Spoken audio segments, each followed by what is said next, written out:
Hey, everybody, and welcome to Creator Hangouts here at Kickstarter. My name is Taylor Moore, and I'm the outreach lead for comedy. We are live, so please send in your questions right now or at any point during the conversation. You can send in your questions via Twitter at Kickstarter Tips, on this Google Plus event page, or on Kickstarter's Facebook page. Now, our guest today is the mastermind behind the Maximum Fun media empire, which includes beloved NPR show Bullseye, nearly 24 top shelf podcasts, original video series, conventions, boat parties on cruise ships, and a whole stable of very cool Kickstarter projects. It is an honor and a pleasure today to welcome Jesse Thorn. Jesse Thorn, good morning. Thank you for having me, Taylor. How's the weather out there? Hot? Unspeakably hot. Okay. Nightmarishly hot is how I would describe it. Oh, great. Okay. Well, live a dream or a nightmare. Jesse, did I miss anything in the introduction? No, it was quite a list. The only thing you missed is that it seems like a stretch to call Bullseye my beloved NPR show. Oh, but it is beloved by people. Is it not? If you beloved it, then God bless you. But I think a fair description of Bullseye would be he's the host of Bullseye, NPR's least popular program, because it is literally the least popular program distributed by National Public Radio. How's Hearts in Space doing? Yeah, so the problem is they've dropped some of the worst. I mean, I don't have to compete with Calling All Pets or Dr. Zorba Pastor on Your Health. Which are not technically NPR programs, but yeah, we are literally the least popular NPR show. Okay, well, so that's still the part of the iceberg that's above water. The Maximum Fun network is so much larger than that one arm. It's just huge. So I want to start talking to you today about some of your Kickstarter projects, particularly the projects that you ran to fund Put This On. Do you want to talk about Put This On a little bit? Sure. I mean, I've been doing the radio show now for 15 years, since I was 19 years old. And I've been running the podcasting network for coming up on 10. And about 7 years ago, I had this idea that I wanted to do something around menswear, which is an interest of mine. But obviously, menswear is not the ideal subject for an audio project, just because it's so visual. But I didn't have film production skills. And I happened to be hanging out with this guy, Adam Lissagore, a lot. We would go to the dog park together. He now runs a company called Sandwich Video that makes lots and lots of high-end tech introduction videos. He even has a hedge fund. No, not a hedge fund. What's that thing called with people in Palo Alto? Rich guys in Palo Alto? Like a Netscape startup? Yeah, like a startup. No, the kind of guys that give money to startups. Oh, venture capital. Venture capital fund. He has his own venture capital fund. That's how good of a businessman I am. So anyway, but he's a really brilliant filmmaker, and I was just sort of hanging out with him. And one day I said, hey, listen, Adam, would you ever be interested in doing a show with me?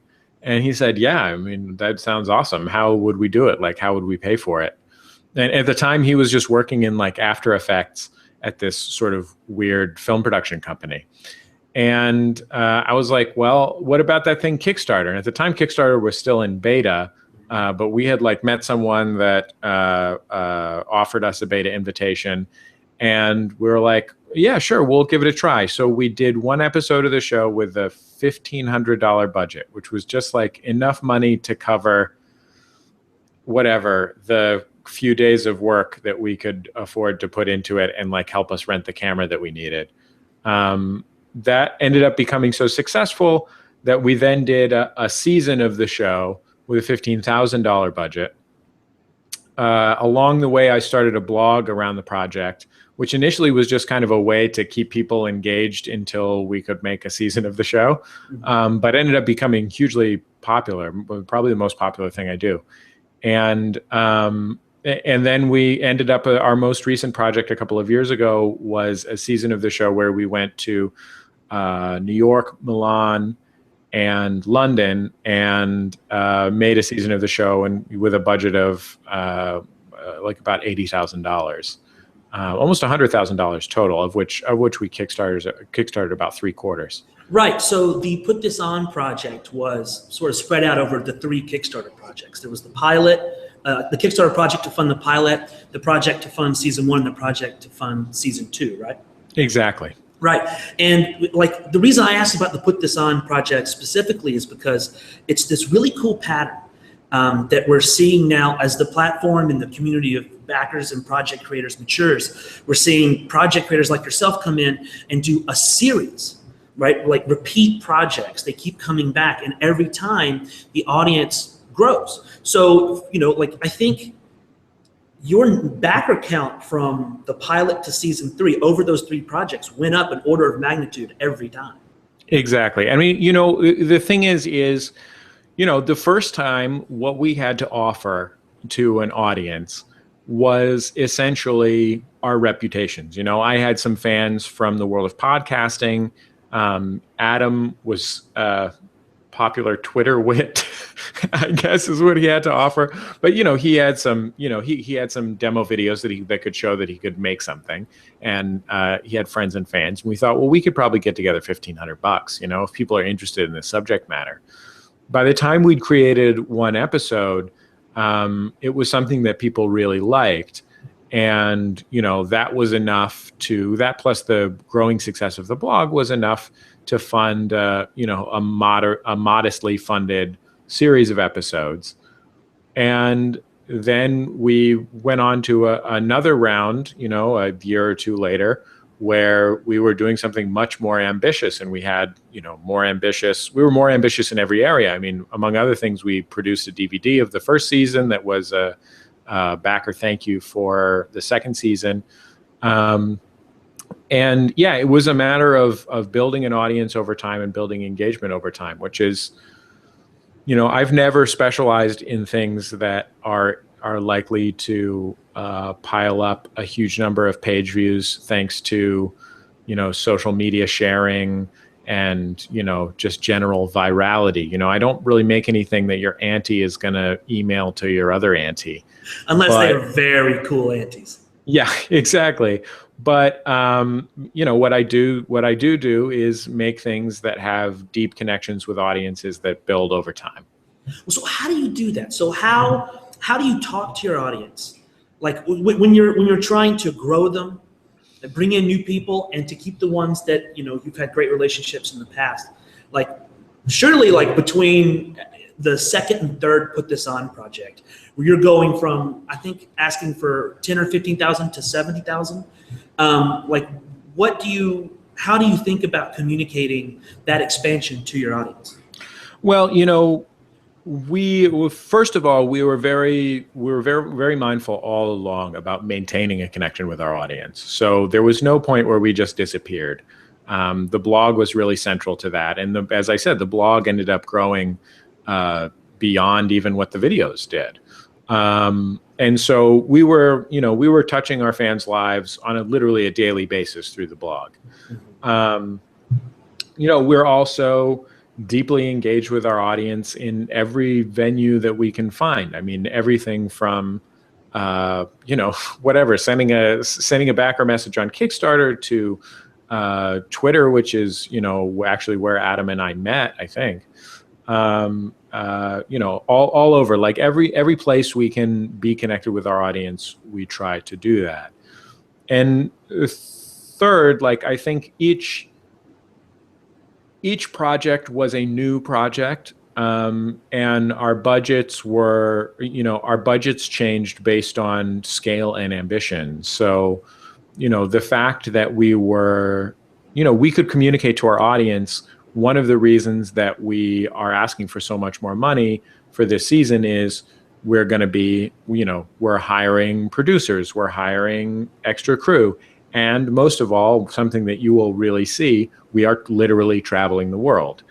And so that was a key consideration in choosing the theme of that third season, when we went from $10,000 or $15,000 to $70,000.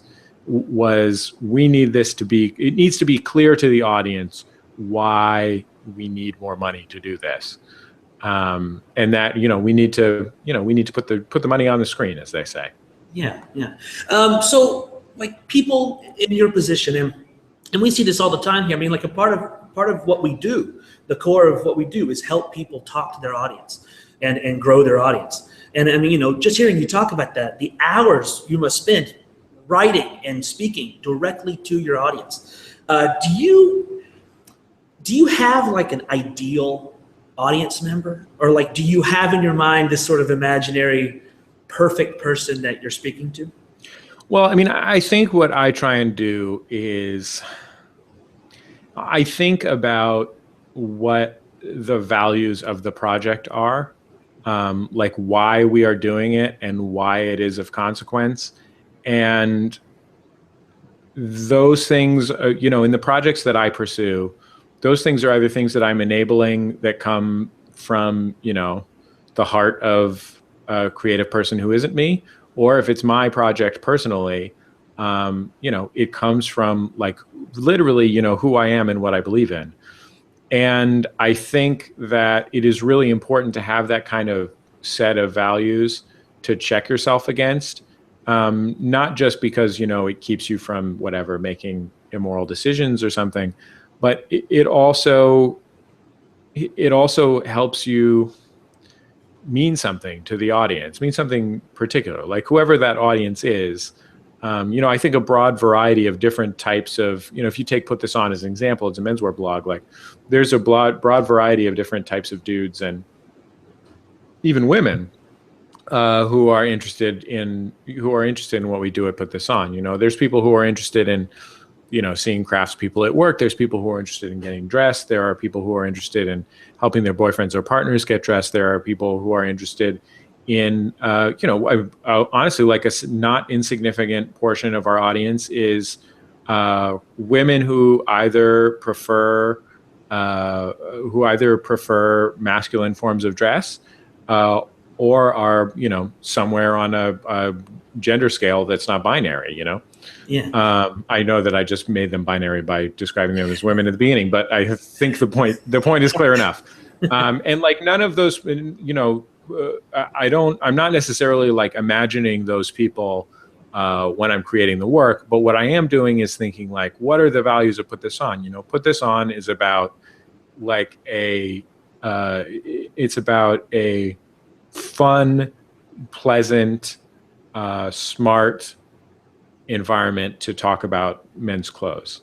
So it's both, in part it's instructional, but it's not purely instructional. Like it's as much sociological as it is in instructional. Like we believe that clothes are important and of consequence, and that's why we're writing about them and making things about them. Yeah, that's a really like a deeply personal way to approach like communication. I think, and you as a podcaster and a broadcaster and someone who's constantly writing, speaking, recording. I mean, your life is an open book. One of our Google Plus friends has asked a question. Because your life is sort of that open book, like what are you able to withhold things as like rewards or Kickstarter exclusives to all, like since everything is so transparent and open, how do you bring people in further when you're looking for a deeper relationship with them? That's interesting. I mean, as you said, our default is generally to give things to people for free. Like our first goal, everything that we do is about communication and to some extent about a kind of advocacy, whether it's not a political advocacy generally speaking, but a kind of advocacy in the world of ideas. And in order to meet that goal, which is always our first goal, like we want to be available to connect. Like our default is always not to hold things back. But we do sometimes think about ways that we can create extra other things that are special touch points for people. A lot of times that means doing something in real life. Oh yeah. A lot of times, we have, the significant amount, a significant portion of the budget for MaximumFun.org, the podcast network, comes from what in public radio are called sustainer donations, which is, say, people giving, $5 a month or $10 a month or something like that. And we try and create not just special gifts for those people, but also like special opportunities for those people. Like if we're going to be somewhere, maybe we try and have a meetup or a meet and greet that's just for those people. Or if they're in Los Angeles, they are the invited audience to an occasional live show that's in our office. And above and beyond that, simply digitally, like every year we create content that's just for those people. And, it's, again, our default is always to share almost everything. Like I don't see us as running a freemium operation, you know what I mean? Mm-hmm. But we do try and recognize the people who are choosing to support what we do. I think it's very telling that like those really special reserved touch points, as you call them, like the really special things, the rare things, are these in-person moments that happen in real life, and that's the one thing that doesn't scale. Everything we do is based on the economies of scale that are allowed by the internet. But the thing that's still the most valuable are the moments you're actually in the same space as someone, and you do it very well. And now, of course, I'm going to ask you to talk about MaxFunCon. Yeah, MaxFunCon is something. I mean, I had wanted to create a real life engagement around MaximumFun.org years and years ago. I mean, I'm talking about, I think the last MaxFunCon was number 8 or something, like 7 or 8. I don't remember. And I was like looking at, hotels and like conference spaces. I went to UCLA thinking that maybe we could keep the cost down for people if we did it on a university campus. It's like, what even is this event? I'm not even sure what the shape of this thing is. And we got to UCLA and it was so lame. I was like, what are we going to do? Like just be in a lecture hall, and people are staying in dorm rooms. It's be super lame. And then they said, well, have you been to UCLA Lake Arrowhead Conference Center? I was like, I don't even know what UCLA Lake Arrowhead Conference Center is. And it turns out that UCLA owns this hunting lodge in Lake Arrowhead, which is in the mountains east of Los Angeles. And I went up there. It was like willed to them in the 50s or 60s. I went up there and I said, oh, okay. I immediately knew, once I set foot there, I immediately knew what this event was going to be. And essentially, it's like the shorthand would be like a creative summer camp for grownups. It's kind of half festival, half conference, half social event. And it's more than one thing. So that's why that's 3 halves, I guess. But yeah, I mean, it's a long weekend in Southern California with performances and classes and talks, and like a really hyper focused vibe of friendliness and engagement and creativity, which I think is a marker of the audience that MaximumFun.org attracts. Yeah, well, let's talk about that feeling, because it is palpable at MaxFunCon. I mean, so many people who have these followings, have this audience, and it could be an author, a podcast, filmmaker, anybody. And I know that there's definitely a trend in Kickstarter projects where we're seeing that, the reward for coming and joining and backing a project is like an attendance at a real life event, a party, a reading, a performance of some sort.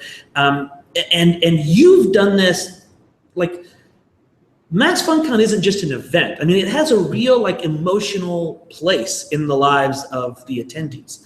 If I'm a project creator and I want to have a meaningful, like real life event with my audience, where do I start and how do I make it as good as MaxFunCon? Well, I mean, I just had on Bullseye, my radio show, I just had David Wayne and Michael Showalter on to talk about their new Netflix series based on their movie, Wet Hot American Summer. And Wet Hot American Summer is something that like is for some people is like totally life changing. Other people have no idea what it is. Jason Kotke, the I don't know what you would call him, the Link celebrity, was just on Twitter yesterday saying like, "What is Red Hot American Summer?" But it's a comedy movie about summer camp. That's sort of like the world's most ridiculous Dazed and Confused, and they were talking about just how important camp was to their lives, and that's what I was thinking of when I created MaxFunCon. That, you know, it is designed to be a world apart, with its own set of rules, its own set of rituals, its own set of values, like a place that you go to for a very specific thing.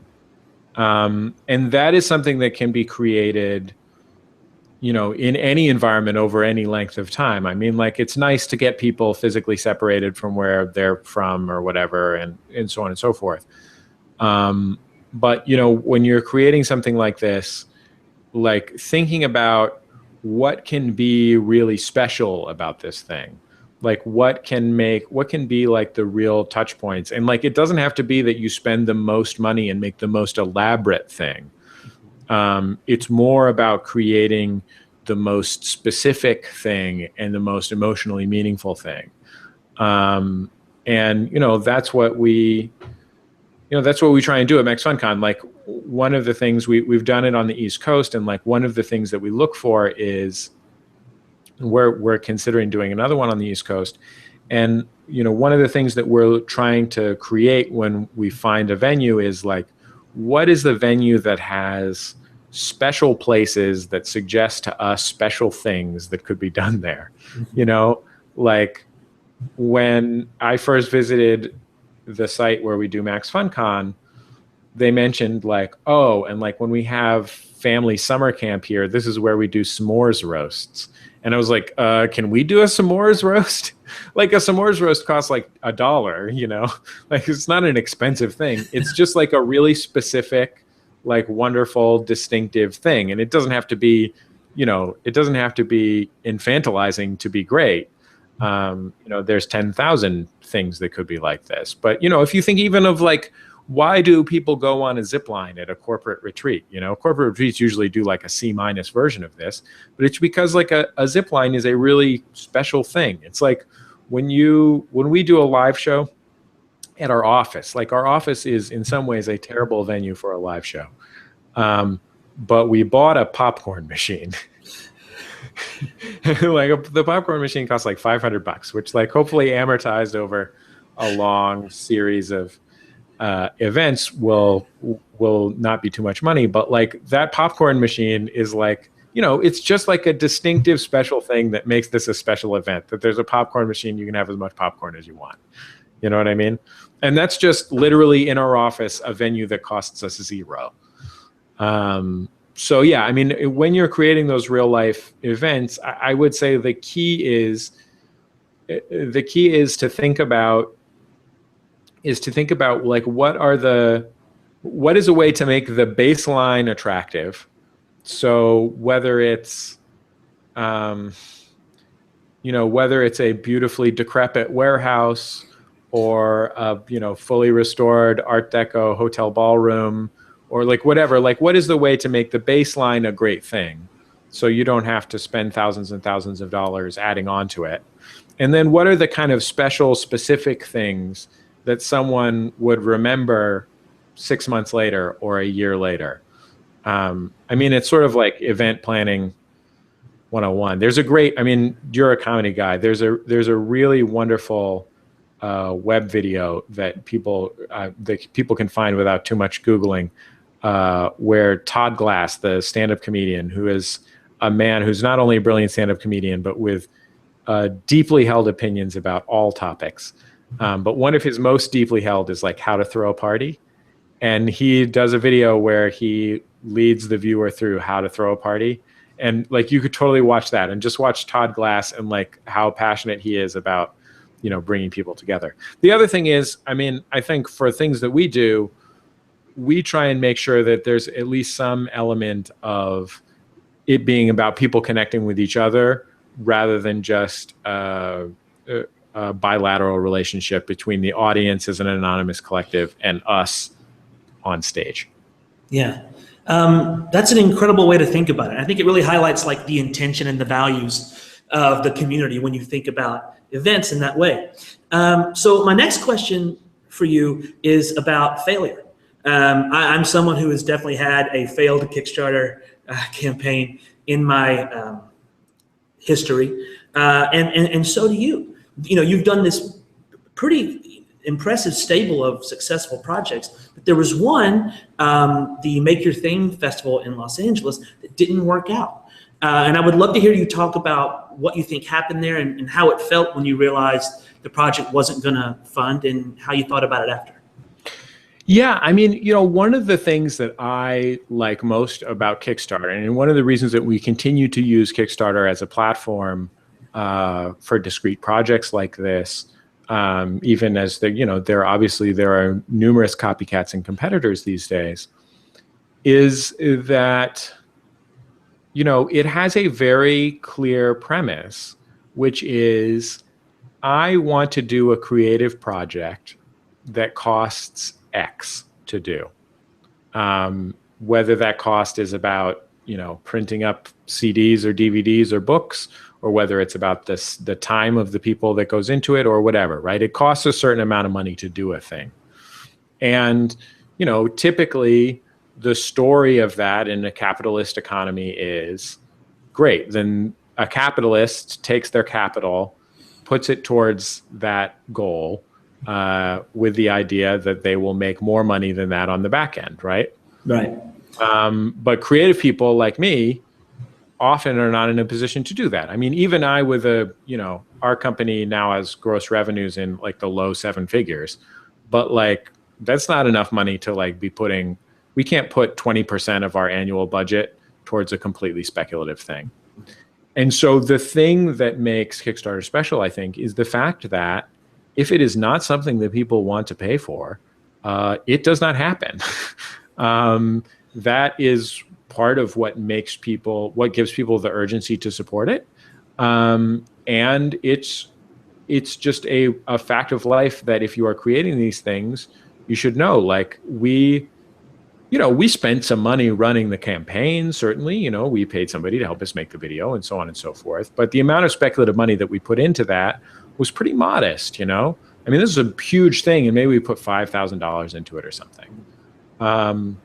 And you protected yourself from losing. Exactly. So much more. And I think it's so important when you go into a project like that to say, look, here's the project I would like to do. Here's my track record. Here's what I'm offering you. Is this something you want? Like, do you want this? You know, because otherwise I'll do a different thing. You know, like as a creative person, like I have a lot of things that I have more things that I want to do than I do have time to do them. And I also have rent to pay. So I think accepting the fact that people might say, no, there's not enough, like maybe if you did a different way, like whatever, is a lot better than both for the likelihood of the success of your project and just for your life, than not being able to accept that. I mean, it sucks when it doesn't happen. I mean, yeah, I'm not here to tell you that it doesn't suck. But like it's a lot better than the alternative. Yeah, exactly. Well, so let me ask you this, Jesse. We're winding down here, running out of time. My last question to you is this. You were podcasting in 2004, which was the dawn of time in regards to podcasting. Maximum Fun, you know, which has been around a while, looks like a lot of networks that are popping up now. What should we all be doing? What's the next thing? Well, I mean, that's an interesting question. I think that a lot of the networks that are popping up now have taken what we've done and applied it in a very different way. I mean, most of the networks that are popping up now are oriented towards maximizing ad revenue and frankly, acquisition. That's never been neither of those things have ever been on my on my radar as goals for MaximumFun.org. All right. So what's your advice? What if I'm a creator? I'm pretty young, starting out, going to do my thing. In 20 seconds, tell me, what should I focus on? I think you should focus on something that you really care about and something that serves an audience. And if you can do both of those things, then you can find the money. I mean, the money may not be huge. You might not be able to sell your company to, Squibball Communications for $10 million or whatever. But you will be able to do the thing that you care about and support yourself. All right. Well, our time has come to a close. I've got a meeting with Scribble Entertainment Group. They're going to buy my web series. Awesome. Fingers crossed. Jesse, good luck. From the bottom of my heart, thank you so much for joining us today. From the bottom of my heart, you're welcome. Sweet man.